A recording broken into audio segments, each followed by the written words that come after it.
2024년 12월 1일 오늘 대림절이라고 계속해서 얘기하면서 예수님 다시 오신다고, 예수님 기다린다고 하는데, 우리가 기다리는 예수님은 성경에서 말씀하시는 예수님인지, 나중에 신학적으로 교리화시켜 놓은 예수님인지, 아니면 우리가 옛날에 믿었던 무당들, 어떤 기복주의적인 것들, 그런 모습을 예수님에다가 투영시켜 놓고 기다리고 있는 것인지, 2000년 전 예수님이 진짜로 오늘 다시 오신다면 또 어디에 가서 어느 누구에게 말씀하시고 어떤 행동을 벌이실지 성경엔 나와 있지 않지만 성경의 정신을 최대한 이해하고 우리가 정말 무한한 상상력을 발휘해서 이 시대의 예수님 여기에 계실 것이다, 거기에 가서 예수님 만나자.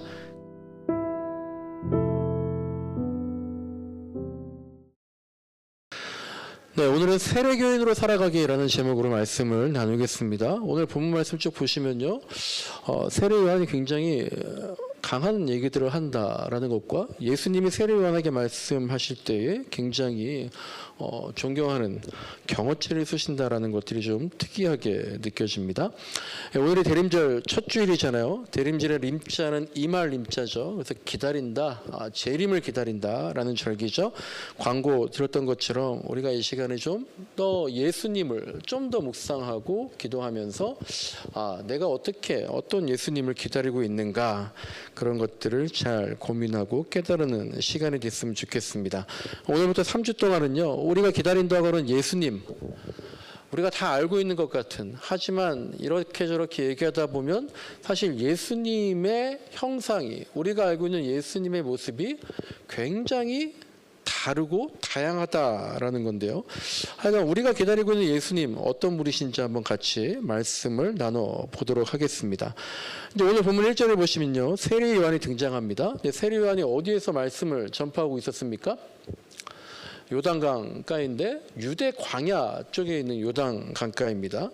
유대 광야는요, 우리 지도를 한번 나눠드렸는데 보시면요, 한 7시 방향에 밑에 보면 7시 방향쯤에 염해, 사해 옆에 이제 유대라고 쓰여 있는 곳, 그것이 이제 유대 광야입니다. 그리고 그 오른쪽에 이제 요단강이 있는데, 요단강 줄기가 쭉 갈릴리에서부터 밑에까지 이어져 있는데, 바로 유대 광야 쪽에 있는 요단강에서 지금 세례 요한이 말씀을 전파하고 있는 거죠. 우리가 광야 하면 저도 종종 말씀을 드렸지만 성경에서 광야다라고 하면 몇 가지 의미가 있습니다. 같은 광야지만 다 다르게 이해될 때가 있는데요. 출애굽 시대의 광야는 어떤 광야입니까? 출애굽 시대에서는 이스라엘 백성들이 40년간 연단을 받은 장소가 광야입니다. 그리고 엘리야라는 선지자가 구약에 나오잖아요. 엘리야라는 선지자는 극도로 두려움을 느꼈을 때, 하나님 말씀 선포하다가 굉장히 두려움에 궁지에 몰렸을 때에 어디로 피신했습니까? 광야로 피신해서 거기에서 하나님의 음성을 듣고 영적으로 회복하는 그런 것이 바로 광야였습니다. 그리고 우리는 이 광야를 요즘에 어떻게 말합니까? 저도 설교 시간에 몇 번 말씀드렸지만 광야의 히브리어가 미드바르다, 그래가지고 말씀이 있는 곳이다 라고 해서 우리가 시련이 언제 끝날지 모르는데 사막 같은 인생에서 오히려 말씀을 만나는 곳, 그렇게 우리가 광야를 의미화시켜서 생각하기도 하고요. 또 성경 이후의 기독교 역사를 보더라도요, 사막 수도승이라고 있었어요. 사막 수도승. 이 사막 수도승이 유대 광야를 비롯해서 여러 사막에서 금욕생활, 경건생활하면서 하나님께도 집중하던 곳, 그런 것이 바로 광야인데, 이렇게 광야라는 어떤 사막이라는 같은 장소지만 시대마다 다른, 사람마다 다른 그런 의미를 가지고 있었습니다. 그렇다면 이제 오늘 본문 서기 30년 막 그쯤인데요. 오늘 본문 예수님에게는, 이 예수님 시대에 서기 1세기 팔레스타인 사람들에게 광야는 어떤 의미가 있었을까요? 굉장히 의외로 이 서기 10년, 서기 30년, 기원전 50년, 그 당시에 광야, 어떤 사람이 광야에 있다라고 하는 건요, 정치적으로나 종교적으로 반체제적인, 반정부적인 반 종교적인 사람들이 모여 있던 곳이 바로 광야였습니다. 비주류이고요, 저항적이고 혁명적인 사람들이 광야에 몰려 있었어요. 왜냐하면 당시 이스라엘이 로마의 식민지로 있었잖아요. 우리는 이해하기가 너무 좋습니다. 독립운동을 하는 사람 중에 일부가 광야로 모여 들었던 거예요. 독립운동을 하는 사람들은요, 로마뿐만 아니라 당연히 같은 이스라엘 민족 사람이지만 로마를 위해서 일하고 있는 매국노와 같은 당시 정치인들 대해서도 반대하는 입장이었겠죠. 또한 종교적으로도 자기들의 어떤 이익과 자기들의 자리만 챙기는 타락한 종교 지도자들에 대해서 그들을 좀 몰아내려고 하는, 요즘 말로 하면 탄핵하려고 하는 그런 사람들이 다들 광야에서 활동을 했었던 거예요. 그러니까 우리는 모르죠. 유대 광야에서 그냥 그곳에서 사막이니까 거기에서 세례 요한이 좀 사람들 모여서 영적으로 세례를 베풀었나 보다 그렇게 생각하지만, 이 말씀을 기록한 사람들이나 당시 이 말씀 받던 사람들은 세례 요한도 그런 반체제 운동을 하는 그런 사람이었구나라고 한 번에 느끼는 거죠.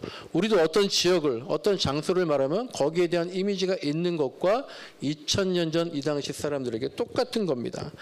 그러니까 7절을 보시면요, 바리새파 사람들과 사두개인 사람들이 당시에 타락한 그 종교 지도자들이 세례 요한에게 세례를 받으러 왔다고 했는데요. 이건 원어적으로 보면 오히려 개역 성경에 나와 있는 것처럼 세례 요한에게 세례를 받으러 왔다라기보다는 세례 요한이 있는 요단강가에 왔다라고 보는 게 더 정확한 것 같습니다. 아마 이 바리새인과 사두개인들이 왜 자기들을 비판하는 세례 요한에게 왔을까요? 당연히 지금 세례 요한이 어떤 말을 하고 어떤 선동을 하고 있는지 감시하고 지켜보기 위해서 찾아왔을 거예요. 어쨌든 이제 지금으로 말하면 제가 잠깐 조금만 얘기했지만 확 느껴지는 것이 좌파와도 비슷한 그런 세례 요한에게 13절을 보시면 그런 세례 요한에게 지금 예수님께서 세례를 받으러 오셨다라는 거예요. 그리고 이제 우리가 잘 몰랐던 13절을 보시면 예수님께서 어디에서 왔다고 나와 있습니까? 갈릴리에서부터 오셔서 세례 요한에게 세례를 받으러 왔다는 거예요. 지도를 보시면요, 갈릴리는 북쪽 12시 방향에 있는 이스라엘 영토 맨 북쪽에 있는 곳이고요. 갈릴리에서 5시 방향으로 좀 내려오다 보면 그 바로 밑에 예수님의 고향인 나사렛이 있는 겁니다. 그러니까 우리가 갈릴리다, 나사렛이다 하면 여러분도 종종 들어보셨을 거예요. 나사렛에서 무슨 선한 것이 날 수 있겠느냐? 야, 저 사람 갈릴리 사람 아니야? 이런 말씀인데요. 요한복음 1장에 빌립이 나다나엘한테 예수님을 소개하면서, 야, 나다나엘아, 드디어 우리가 기다리던 선지자 메시아가 오신 것 같아. 그분 예수님이 바로 우리가 기다리던 메시아 같아 라고 소개를 하니까 나다나엘이 뭐라 그랬습니까? 나사렛에서 무슨 선한 것이 날 수 있겠느냐? 예수님, 저 사람 나사렛 사람이라며 그렇게 말하는 장면이 있죠. 그리고 또 요한복음 7장을 보면 사람들이 역시 예수님이 그리스도인 것 같아 웅성웅성하니까 또 다른 사람들은 어떤 얘기를 했냐면, 야, 갈릴리에서 왔다며. 그러니까 갈릴리 사람이 어떻게, 그리스도가 어떻게 거기서 나올 수가 있어. 그리고 예수님이 고문당하실 때 베드로가 예수님 3번 부인하는데요. 그때 마태복음 14장을 보면 베드로를 알아본 사람들이 있어서 베드로가 나 모른다 예수님 그렇게 말을 했는데, 그때 사람들이 베드로에게 어떻게 말을 했냐 하면, 너도 갈릴리 사람이니까 당연히 저 예수와 한패 한 도당 아니냐, 그렇게 얘기하니까 베드로가 떨려서 무서워서 절대 아니다 라고 얘기를 했던 거죠. 이렇게 갈릴리와 나사렛은요, 당시 사람들에게 무시를 받았고 굉장히 불순한 사람들이었던 이라는 인식이 있었던 거예요. 그 이유가 갈릴리와 나사렛이 저 시골 깡촌이 있어서 그런 것이 아니라, 물론 이 지역에 정말 더 이상 갈 데가 없는 사람들이 좀 모여들었던 지역입니다만, 이 지역에서 특별히 당시에 식민지 체제를 전복시키고 독립을 쟁취하려고 하는 그런 밀란들이 자주 이어졌던 곳이죠. 아니, 독립운동하는 곳이면 사람들한테 오히려 좋은 인식을 받아야 되는 거 아닙니까? 라고 우리가 생각할 수 있지만, 우리나라도 보면은요, 예를 들어서 제주 4.3 사건이다, 지금 명칭이 바뀌었지만 여순 반란 사건이다, 또 명칭이 바뀌었지만 광주 사태다, 이런 얘기들을 하면 이런 일련의 사건들이 굉장히 왜곡되어서 아직까지도 반감을 갖고 있는 사람들이 우리한테도 있잖아요. 이 갈릴리와 나사렛의 독립운동이 그런 인식으로 민족들에게 보였던 겁니다. 로마 입장에선 당연히 여기에서 일어난 독립운동이 반란으로 생각을 하고 바라봤고, 로마에 붙어있던 매국 지도자들도 그런 시각으로 갈릴리와 나사렛 사람들을 호도했을 것입니다.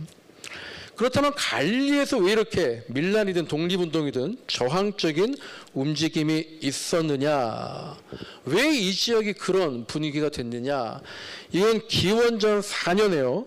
기원전 4년에 이스라엘을 다스리던 유대 왕이 있었는데요. 로마가 임명한 헤롯 대왕이 있었는데요. 기원전 4년에 갑자기 사망을 합니다.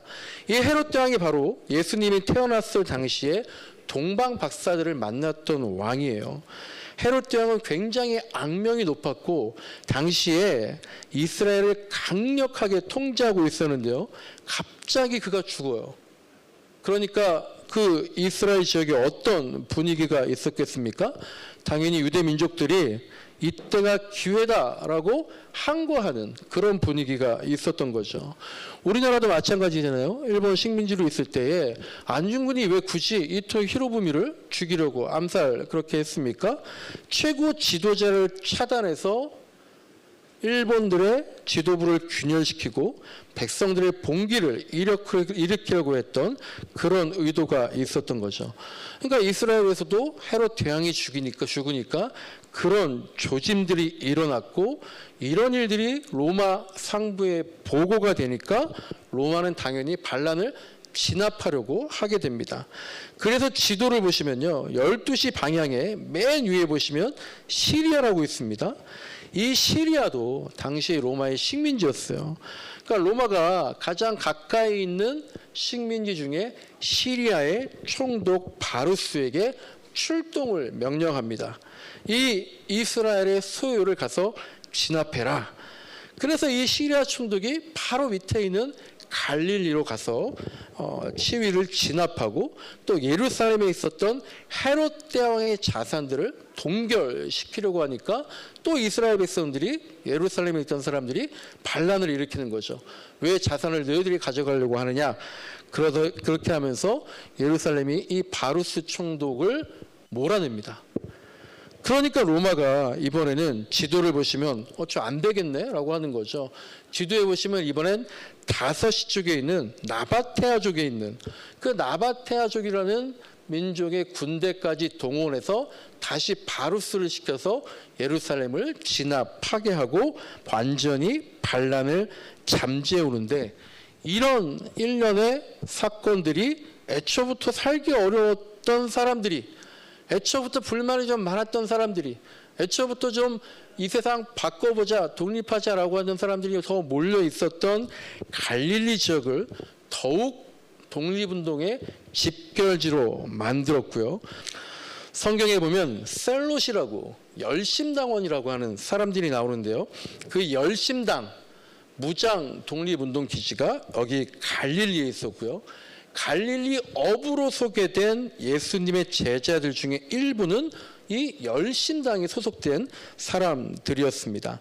그래서 누가복음 6장에는 예수님의 제자 중에 시몬 베드로 말고 셀롯 시몬이라고 하는 사람이 있었다고 나와 있고, 마태복음 10장과 마가복음 3장에는 가나안인 시몬, 가나안 사람 시몬이라고 나와 있는데, 이 가나안 사람 셀롯 이런 것들이 다 무장 독립운동을 하는 열심당원을 말하는 것이고요.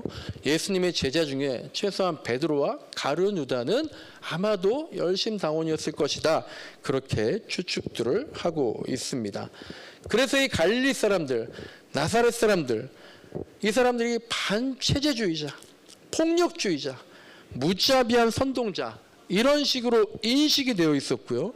근데 예수님의 활동 지역이 예루살렘보다 훨씬 더 오랫동안 활동했던 것이 바로 갈릴리였기 때문에, 또 나사렛 출신이었기 때문에 예수님 역시 이 독립운동 진영에서 함께 했다든지 아니면 적어도 그들의 지지를 받는 분이었다라는 그런 것을 의미한다는 거죠.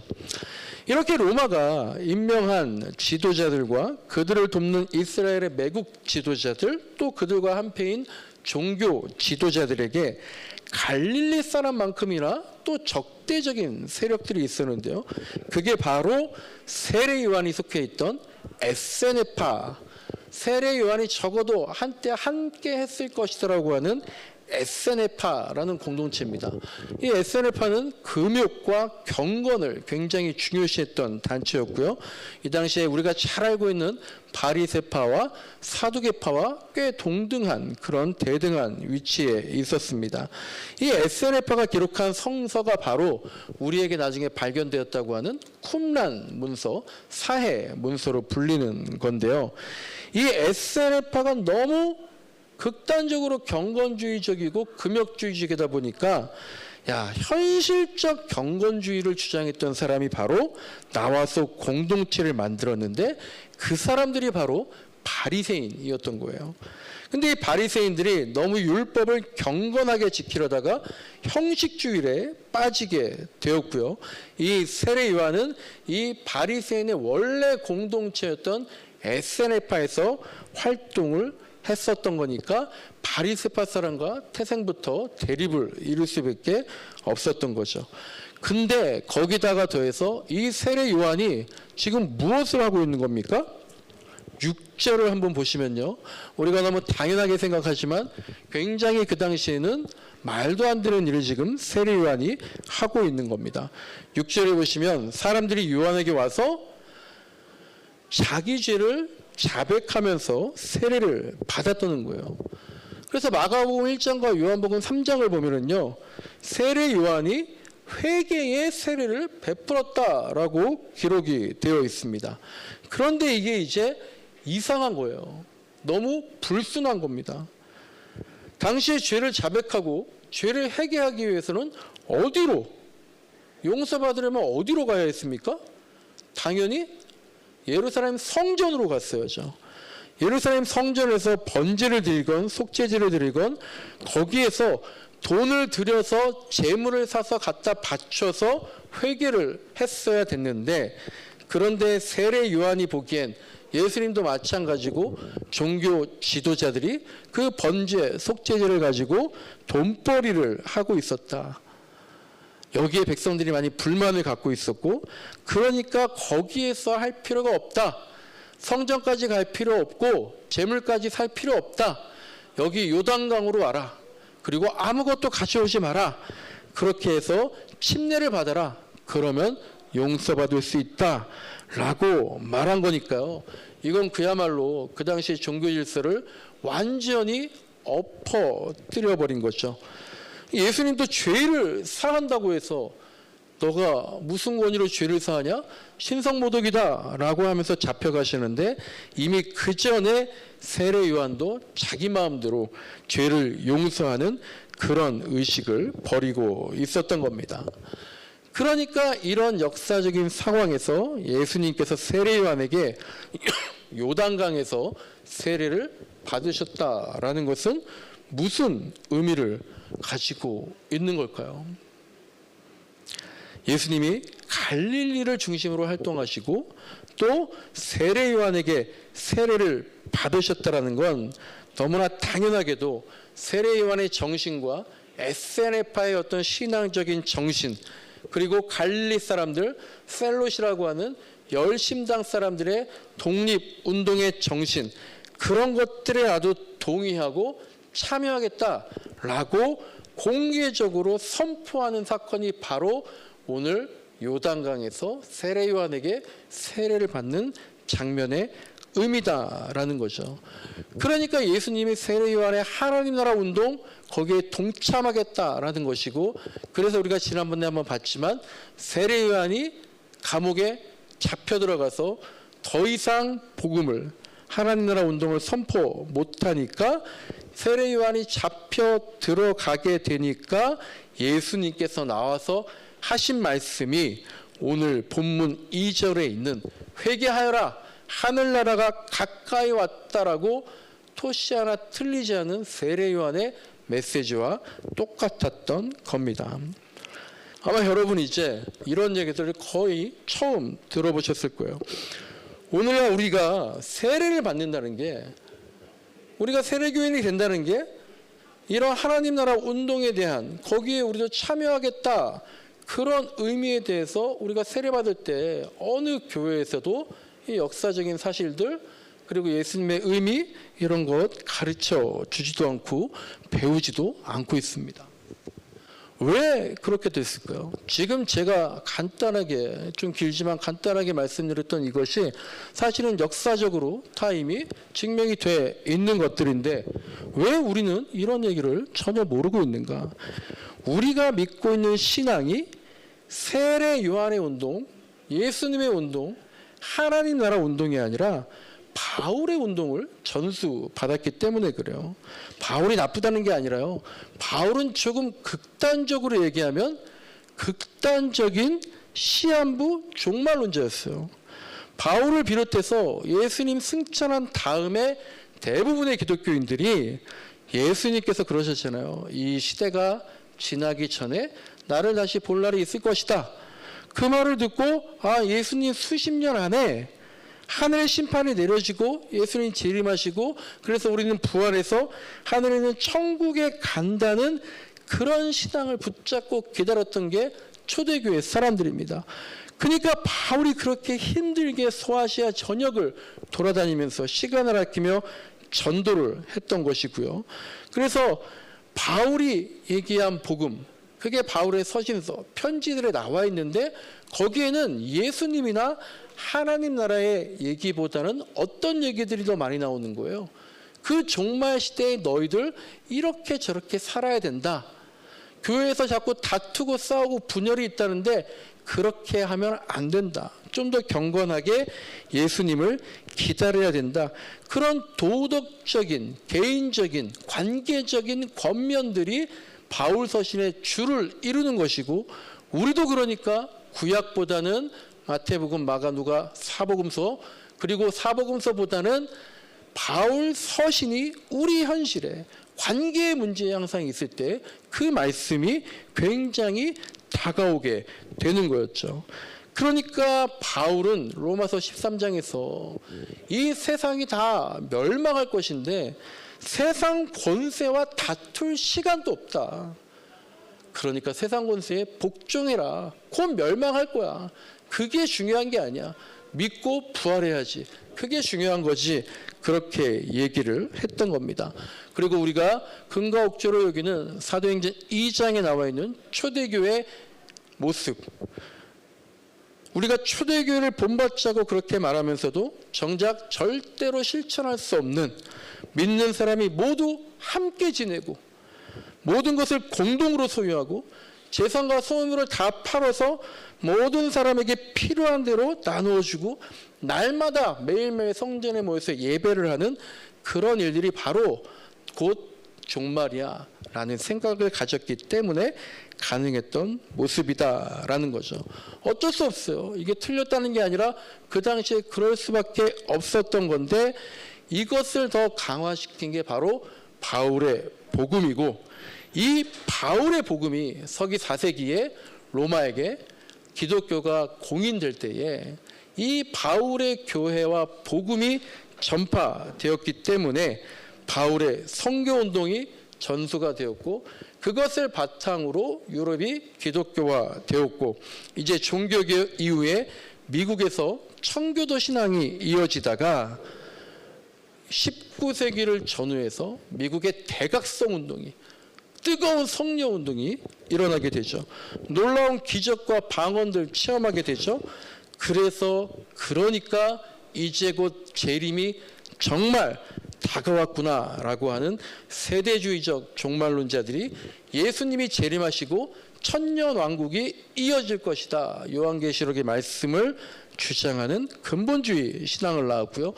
이런 신앙의 영향을 받은 이런 신앙의 고백을 했던 미국의 설교자들이 우리 한국으로 선교를 오면서 우리의 신앙 역시 성경을 역사적 배경은 잘 보지 않고 그냥 문자적으로만 이해하게 되는 그런 한국의 신앙의 주류가 형성이 되었다는 거죠. 한국 기독교가 폭발적으로 성장한 배경은 뭘까요? 먹고 살기 힘들 때에 먹고 살기 힘든 사람들한테 예수 믿으면 복 받고 잘 살 수 있어. 정말 하나님만 의지해봐. 성경에 나온 기적들을 체험할 수 있어. 그리고 만약에 혹여라도 이 세상에서 복을 못 받으면 어떻다는 거예요? 그래도 예수 믿으면 천국 가서 그때 누릴 수 있어. 이거 하나가 의지가 되고 버팀목이 되어서 그래서 기독교가 1950년 이후로 급속도로 성장을 했습니다. 그러나 이제는 어떻습니까? 먹고 사는 문제가 많이 해결되고 야 굳이 천국이 없어도 난 여기서 그냥 잘 살 수 있을 것 같아. 꼭 예수 믿어야 천국 가는 거 아니잖아. 그러니까 이제 한국 기독교도 한국 교회도 사람들에게 인기가 없어지고 필요가 없어지는 것처럼 보이고 그렇게 해서 점점 교세가 약해지는 거죠. 그런데 이런 현상을 미국이 이미 19세기, 20세기에 경험했고 우리가 지금 경험하고 있고 이제 이 현상이 중국으로 넘어가고 있고요.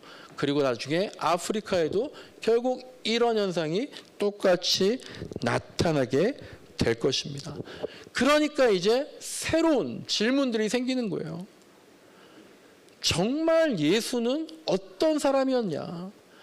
이런 것들이 사람들에게 궁금하게 다가오게 되는데 예전에는 모르겠는데 아무도 이런 얘기를 안 해주던데 어디에서 찾아야 될지 모르겠는데 그런데 요새 진짜 예수의 정신은 이런 거다. 하나님 나라, 천국 이런 거다. 이런 것들을 가르쳐 주는 것들이 바로 유튜브를 통해서 많은 사람들이 정보가 쉽게 전달되면서 이런 게 대중적으로 알려지는 게 영향을 준 것이 바로 CBS의 잘잘법, 3프로의 더 릴리전 거기에 나오는 목사님들이 성경을 이런 식으로 해석해서 알려주고 그러니까 지적 욕구가 충족되고 납득이 되고 오히려 신앙이 강화된다라는 사람들이 조금씩 생겨나는 거고요. 이런 성경 해석 방법이 바로 역사 비평적인 성경 해석인 겁니다. 우리가 예수님의 정신이 뭘까? 하나님 나라가 뭘까? 이것을 찾는 방법은 두 가지 방법밖에 없어요. 말씀과 기도입니다. 근데 말씀, 성경을요, 무균실에다가 진공 상태에다가 넣어놓고 2024년에 우리가 이해하는 단어로 알고 읽는 것이 아니라 당시의 역사적 배경을 알고 해석해내야 되는 겁니다.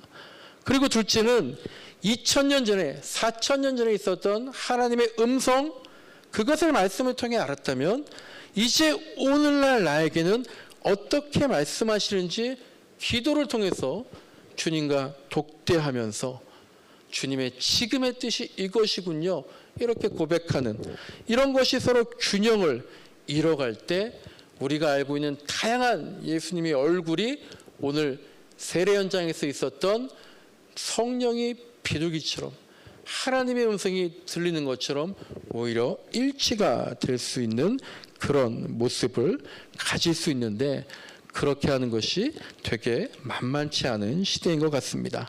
말씀을 마칩니다. 우리가 다 세례를 받았습니다. 세례의 의미가 무엇입니까?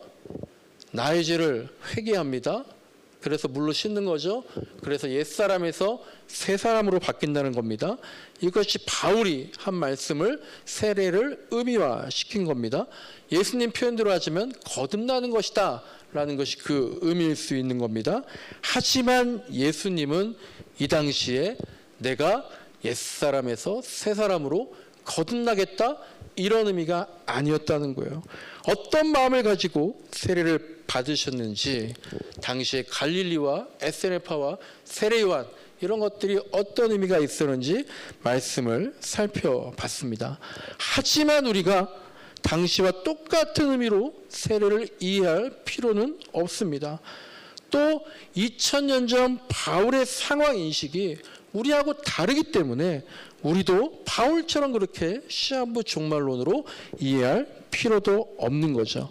다만 2024년 12월 1일 오늘 대림절이라고 계속해서 얘기하면서 예수님 다시 오신다고, 예수님 기다린다고 하는데, 우리가 기다리는 예수님은 성경에서 말씀하시는 예수님인지, 나중에 신학적으로 교리화시켜 놓은 예수님인지, 아니면 우리가 옛날에 믿었던 무당들, 어떤 기복주의적인 것들, 그런 모습을 예수님에다가 투영시켜 놓고 기다리고 있는 것인지, 2000년 전 예수님이 진짜로 오늘 다시 오신다면 또 어디에 가서 어느 누구에게 말씀하시고 어떤 행동을 벌이실지 성경엔 나와 있지 않지만 성경의 정신을 최대한 이해하고 우리가 정말 무한한 상상력을 발휘해서, 이 시대의 예수님 여기에 계실 것이다, 거기에 가서 예수님 만나자, 그런 세례교인으로 우리가 살기를 간절히 소망합니다.